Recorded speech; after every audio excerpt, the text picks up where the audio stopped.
Good morning. I'm going to read an extended section out of the last part of Philippians chapter 2. I begin with verse 19.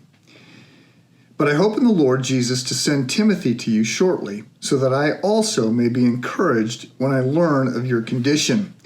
For I have no one else of kindred spirit who will genuinely be concerned for your welfare. For they all seek after their own interests, not those of Christ. But you know of his proven worth, that he served with me in the furtherance of the gospel like a child serving his father. Therefore, I hope to send him immediately as soon as I see how things go with me. And I trust in the Lord that I myself may also be coming shortly.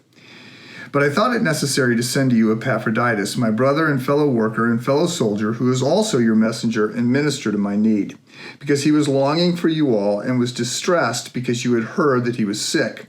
For indeed he was sick to the point of death, but God had mercy on him, and not on him only, but also on me, lest I should have sorrow upon sorrow. Therefore I have sent him all the more eagerly, in order that when you see him again you may rejoice, and I may be less concerned about you. Therefore receive him in the Lord with all joy, and hold men like him in high regard, because he came close to death for the work of Christ, risking his life to complete what was deficient in your service to me.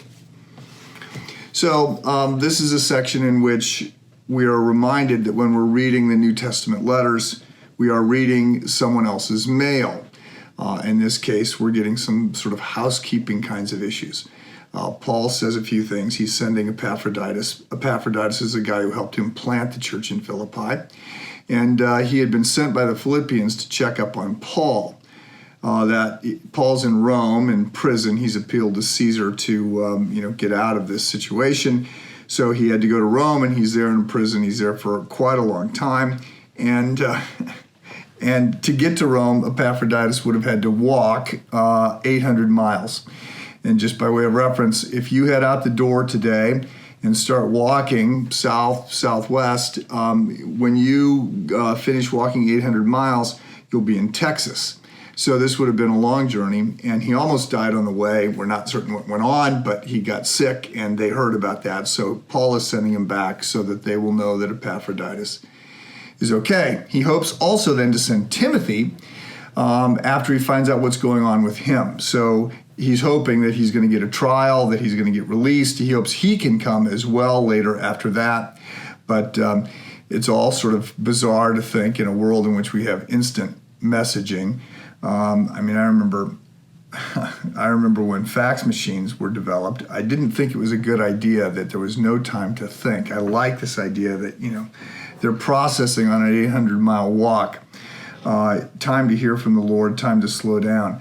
And then not long after fax machines, I remember being upset when my computer was slow and it took like 10 seconds to boot up. So it's a very different culture. There's a number of things that come out of this. Two that I want to note today. One is that Paul's disappointed. He gets discouraged, and I think it's important for us to realize, even people who seem sort of like Paul, sort of impervious to trials and riots and prison and everything else. He's saying, look, I'm sad. He says, I've got no one else to send besides Timothy. I mean, you hear the loneliness in his voice. He feels betrayed by some others. And so life can be discouraging, and we can get discouraged. Now, he doesn't stay there, and he views everything through the lens of faith. And this just jumps out in so many ways in what he's saying. Now, there's a third thing, we'll pick this up tomorrow, and that is the importance of friends. I did an interview last night as part of this mental health series, and I interviewed Rhian Morcott, a psychiatrist, Andrew Duran, who's in charge of LEAD, and Robin Nusslick, who's a professor of psychology at Northwestern. And we were talking about resilience, and we were talking about mental illness. And they agree that mental illness, not this serious mental illnesses, not the psychoses, but depression and anxiety have been climbing. And when I asked them why, they said a big part of it is social isolation. And that's, of course, a particular concern at this COVID moment when there's so much sheltering in place going on. But we see this also with Paul, the importance of friends. We'll pick this up tomorrow. Have a good day.